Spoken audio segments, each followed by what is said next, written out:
Lundi 28 octobre 2024 a été une journée très tragique pour le village de Djidji. C'est le nom du village, on l'appelle Djidji.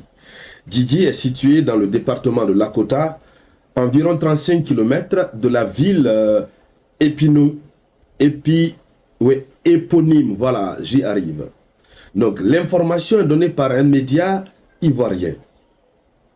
L'information est donnée par un média ivoirien.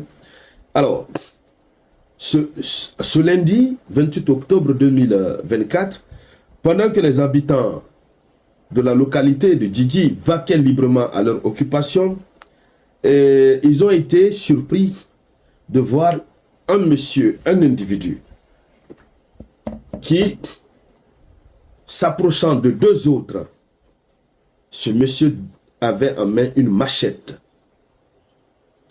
S'approchant de deux autres, la machette dans la main droite, il a levé le poing gauche. Voilà, par ici c'est le poing gauche. La machette était dans sa main droite.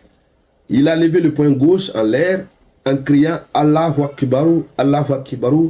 Et ensuite, il a envoyé au repos éternel ces deux personnes.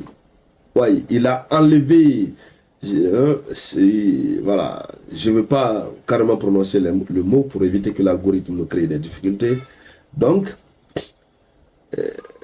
ce dans quoi se trouve la matière grise, il a enlevé ça sur les deux.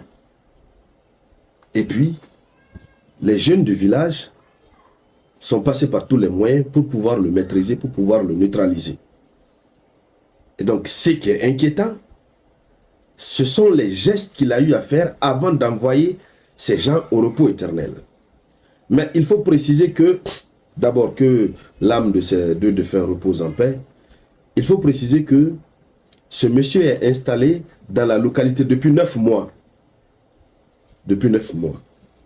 Selon les informations reçues. Depuis 9 mois, il est là installé. Alors, est-ce qu'il était là installé pour préparer le terrain pour ses amis terreaux? On ne sait pas. Mais il est venu s'installer dans le cadre de l'agriculture. Est-ce qu'une folie circonstancielle, hein, ou juste un acte isolé? Mais ce qui reste clair, le monsieur est installé, il s'est installé depuis quelque chose de 9 mois et il évolue dans le domaine de l'agriculture. Mais depuis quelque temps, les citoyens de la localité ont observé un comportement bizarre de sa part.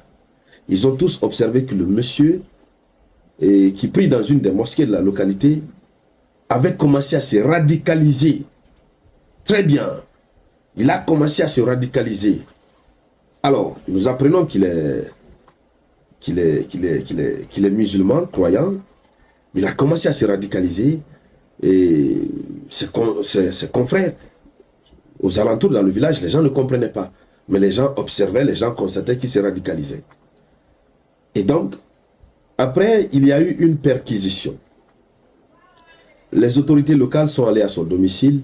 Ils ont procédé à une perquisition. Ils ont vérifié partout. Et voilà, ils ont trouvé ce qu'ils ont trouvé. Mais jusque-là, en tout cas pour le moment,